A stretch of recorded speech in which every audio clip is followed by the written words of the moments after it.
Someone in Seattle planned a Pride match. They planned it years before they knew which teams would play in it.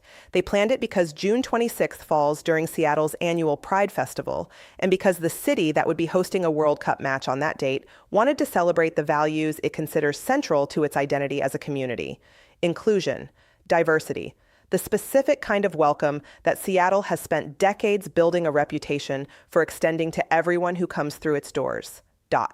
And then FIFA held the draw. The match now set to carry that designation is Egypt versus Iran. Homosexuality is still illegal in Iran and punishable by the death penalty. While homosexuality is not outlawed in Egypt, members of the LGBTQ+ community can be prosecuted for violating public decency laws. In Iran, same-sex sexual activity can be punishable by death, and other expressions of gender and sexuality may be punished by imprisonment or flogging. A city that celebrates Pride scheduled a Pride match. The teams assigned to play in it come from nations where the people that Pride celebrates can be executed for who they are. And FIFA, the organization responsible for governing both the match and the values framework surrounding it, has not responded to multiple press inquiries about what it plans to do. Here is the full story of how this happened, what each side is saying, what FIFA's historical record on exactly this kind of conflict tells you about what it will do, and why this single fixture in Seattle on June 26th is the most complete single-sentence summary of every contradiction the 2026 World Cup contains. Subscribe right now, because this story has layers that the headline version does not capture, and every layer changes how you understand what is being asked of every person connected to this match.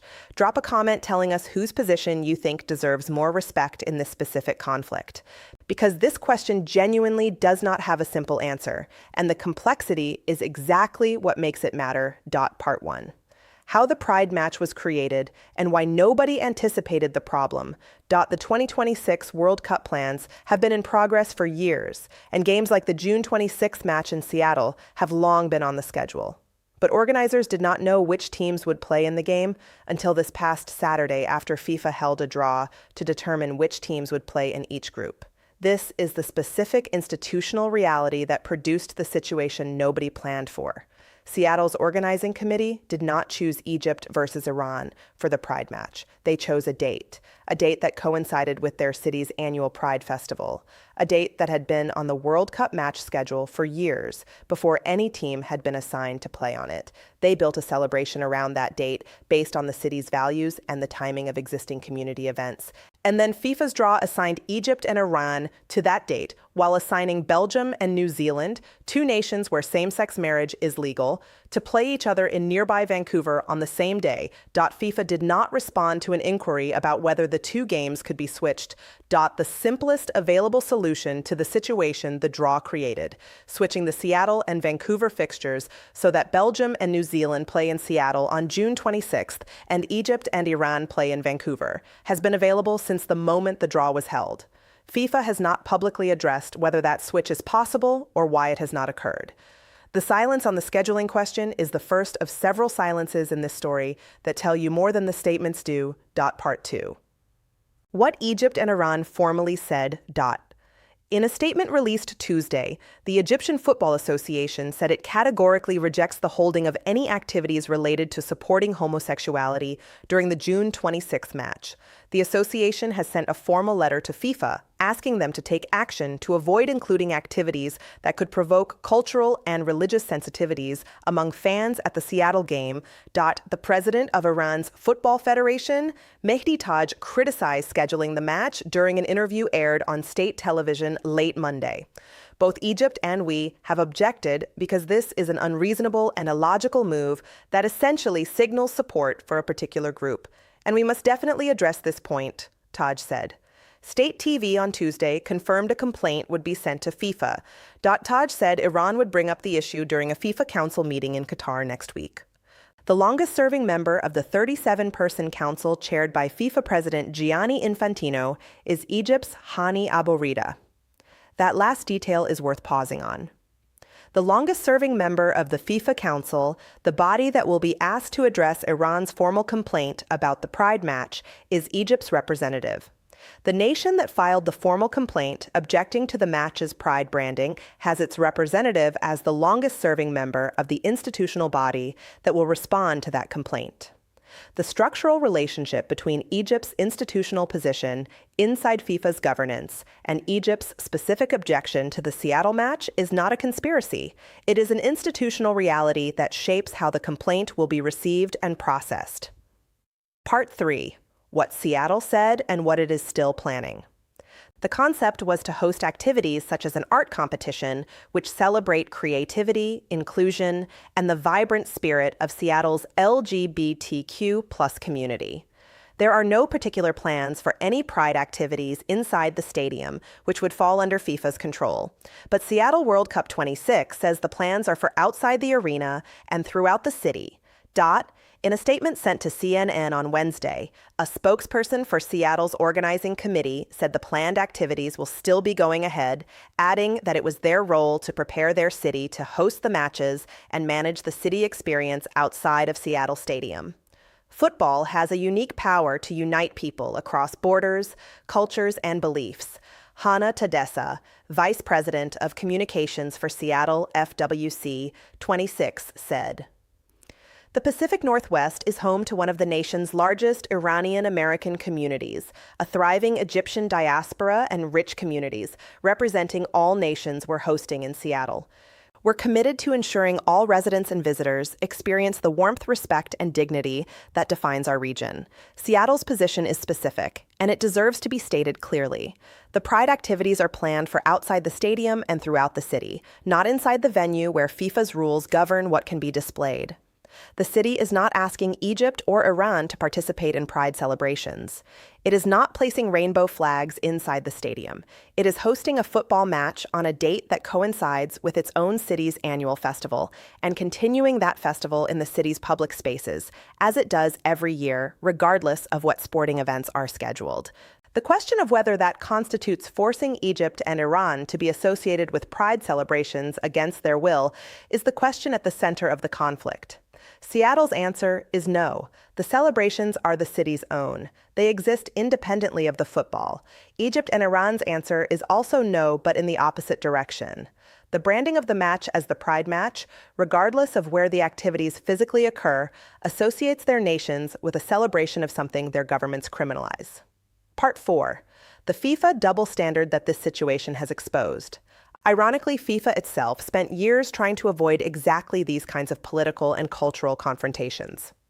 During the 2022 World Cup in Qatar, debates over LGBTQ plus symbolism armbands and public messaging dominated headlines almost as much as football itself.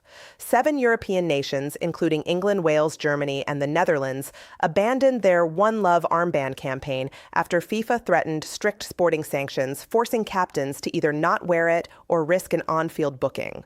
Additionally, while FIFA guidelines stated that rainbow flags and attire were welcome, fans at several matches reported having rainbow hats, shirts, and flags confiscated by local stadium security. FIFA later clarified that venues should allow these items, but the enforcement remained inconsistent throughout the tournament. The double standard works in both directions, depending on which way FIFA rules. If FIFA sides with Seattle and allows the Pride match branding to continue, it is applying a different standard to LGBTQ plus cultural expression in a Western host city than it applied to LGBTQ plus cultural expression in a Middle Eastern host country.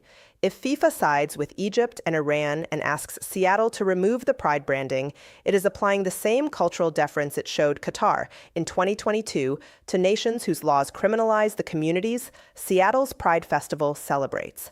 There is no ruling FIFA can make in this situation that is not vulnerable to the accusation that its standard is inconsistent.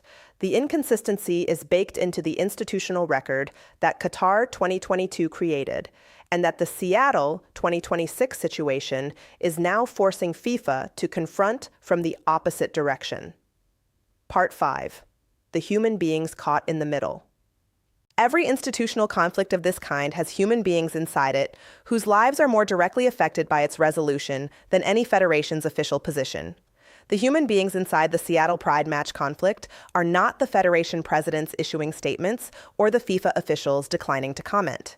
They are specific categories of people whose presence at or around the June 26th match in Seattle produces the specific human stakes that the institutional language consistently abstracts away. Iranian LGBTQ plus people living in Seattle are among them. The Pacific Northwest is home to one of the nation's largest Iranian American communities. That community includes Iranian nationals and Iranian Americans who left Iran precisely because of the laws that Mehdi Taj's federation is defending in its formal complaint to FIFA. People who are alive and living in Seattle because they escaped a legal framework that their country's football federation is now asking FIFA to accommodate. They will be in the city on June 26th. Some of them will be at the match. The match between the nation they fled and the nation they live near, branded as a pride match, is simultaneously the most personal possible sporting event they could attend, and the most institutionally complicated one FIFA has ever been asked to govern.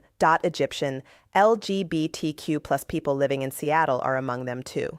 In Egypt, morality laws allow for the de facto criminalization of same-sex relationships, and human rights groups report arrests and police harassment of suspected gay people.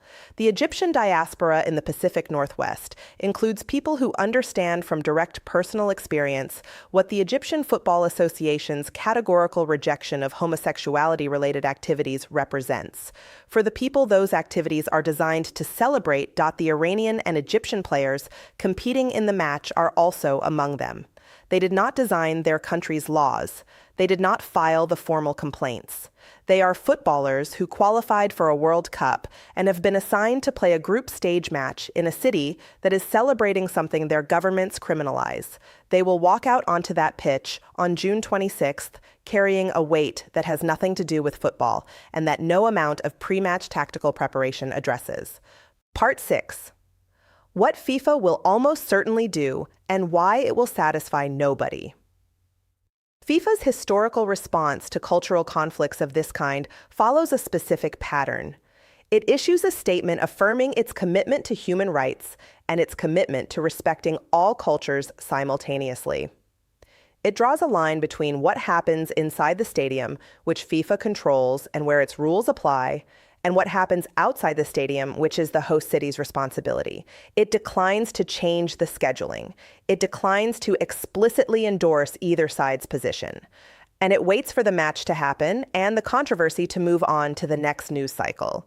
Just know that LGBTQIA plus organizations, including Pride Fest, are working together and with the local organizing committee to try to address those concerns in advance of the tournament.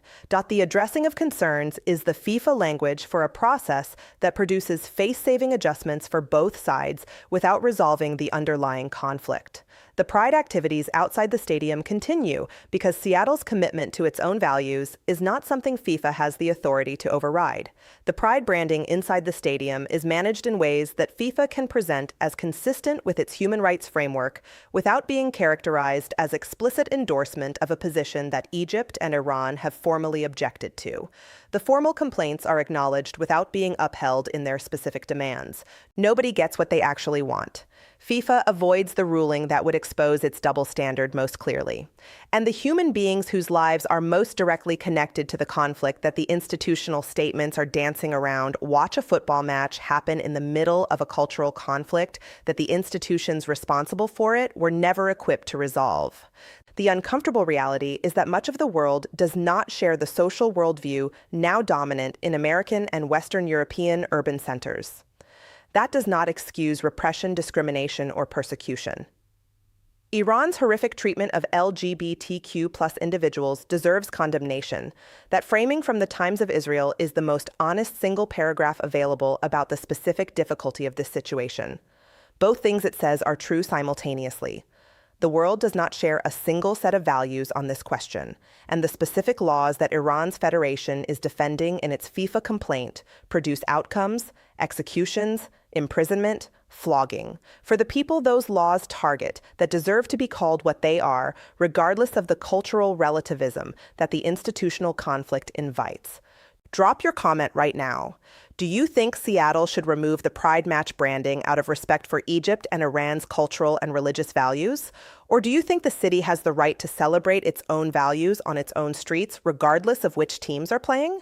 Subscribe and stay with us because the match is on June 26th, and the institutional response from FIFA, whatever it is, will arrive before then. And we will be here to tell you exactly what it says and what it reveals about an organization that has never found a consistent answer to the question of whose values it serves when those values conflict.